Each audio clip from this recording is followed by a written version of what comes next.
This is the same index, the Huey, the gold bugs index, relative to the S&P 500. So you see here that this high indeed was an all-time high for the Huey index in 2011 at the end of the last bull market. We hit about 0.56. It looks like in the ratio of Huey to S&P 500. So the higher this is, the more expensive gold mining stocks are relative to mainstream stocks, the S&P 500.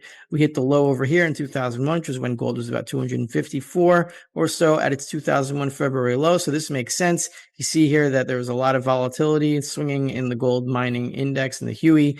And look at this rally that we've been in since 2024. You could say 2025. You want to just count it over here. Right now, oh, look at this nice little thing. It's not even where we were in 2020, right? It's not even close. They're bringing the gold and silver home before the big revaluation. That's not my headline. That's exactly what Rafi Farber is warning about right now. He says this isn't the top, not even close. The rally in gold miners that everyone is talking about? It's just the beginning. If you think we've already made the big move, you might want to listen closely because Rafi is showing why the real run-up could be life-changing and why selling too early could be a massive mistake. The rally has been huge. It's been enormous. It's been almost straight up, even straighter up than it was from 2008 to 2011. The question people are asking me now is, should I sell? Is this the top? Do mining stocks have more to climb? Is this really a rally? And my answer is no, this isn't a rally. This is a pathetic rally. It's not really a pathetic rally. It's a pathetic rally compared to other things. I'll show you those charts and why the rally in gold stocks hasn't even started yet and how long do we have before we get to a potential top. Well, about 47 times relative to stocks. Gold mining stocks would have to climb. By stocks, I mean the S&P. 47 times relative to the S&P 500. Mining stocks would have to climb in order for there to be even close to something like a top. So no, it hasn't even started yet. There's a long way to go. You could sell a little bit if you want to lock in some dollar profits. But then again, I don't use gold mining stocks as a vehicle to accumulate dollars. And no one is going to care about dollars. And the dollar can no longer buy any amount of gold or silver. But anyway, let's answer the question. Is the gold stocks rally done? My answer? Not even close. Not even close. Oh, the first thing I want to show you is a long-term chart of the BGMI. What's the BGMI? Well, it's the oldest gold mining index that I could find on Gold Charts R Us. It stands for the Barron Gold Mining Index. BGMI goes back all the way to, I think, the 19th century, but this is what you want to see right now. This is the gold mining index of various gold stocks going back many, many decades, and you can see here we are at very near all-time highs. Look at that. Look at this rally. These are, I think, yearly candles. So yearly candle. We are in the best year nominally for gold stocks ever. I think this is the longest candle ever so far, and we're only in September, so we have a while to go. This could very well be the longest positive yearly candle ever for the Barron Gold Mining Index. So on this chart, if we just look at it nominally, it looks like, wow, the gold miners are really roaring. They're really popping. It's amazing, but no, they're not. And I will use the rest of these charts to prove it to you. Just to use a more familiar index, just to give you an idea of what I'm going to tell you here, is that look at the Huey. The Huey is the gold bugs index that is only around since, I think, 1996. Yes, this goes back as far as this index has existed. So in the middle of 1996, this index was compiled. You can see there was an all-time high here of about 640 something in 2011, right around the time when the last gold bull market ended in dollar terms. And you can see here there was a nice little triangle. I like triangles. This triangle was broken in 2024. It was established in 2011 to 2024. It's a 13-year triangle. You can see there's a nice little support over here going up since 2016. This was the gold mining stocks bottom over here. And you can see we broke through that triangle with a vengeance. With a vengeance! And we're up to about 560 or so. But is this really a rally? Nope, not even close. Not even close. It would take over 30,000. This is the same index, the Huey, the gold bugs index, relative to the S&P 500. So you see here that this high indeed was an all-time high for the Huey index in 2011. At the end of the last bull market, we hit about 0.56. It looks like in the ratio of Huey to S&P 500. So the higher this is, the more expensive gold mining stocks are relative to mainstream stocks, the S&P 500. We hit the low over here in 2001, which was when gold was about 254 or so at its 2001 February low. So this makes sense. You see here that there was a lot of volatility swinging in the gold mining index and the Huey. And look at this rally that we've been in since 2024. You could say 2025. You want to just count it over here. We're at now. Oh, look at this nice little thing. It's not even where we were in 2020, right? It's not even close. So look at this. This is the same rally relative to the S&P 500. So we see here that S&P 500 index investors would say, "Oh wow, look at your gold stocks. They're like so claiming. Oh my God, look at that huge yearly candle. It's the biggest ever." But like relative to just investing in the S&P 500 since 2015 when the gold bull market bottomed, yeah, this hasn't been much of a bull market at all yet. Nothing, not even close. Not even close, bud. Good. You got one more right there. What about the BGMI?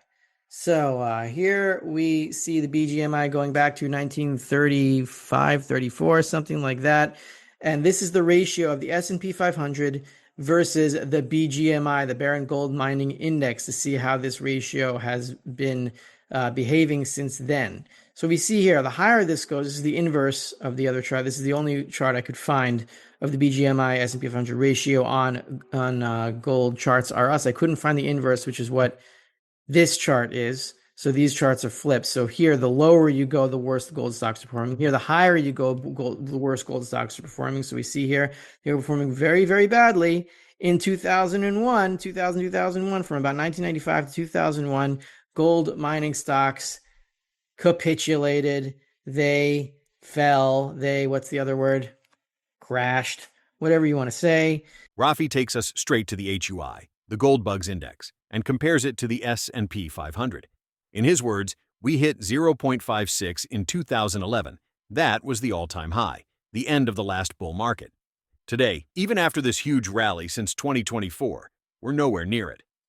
He stresses that miners would have to rise 47 times relative to the S&P 500 just to get back to that level.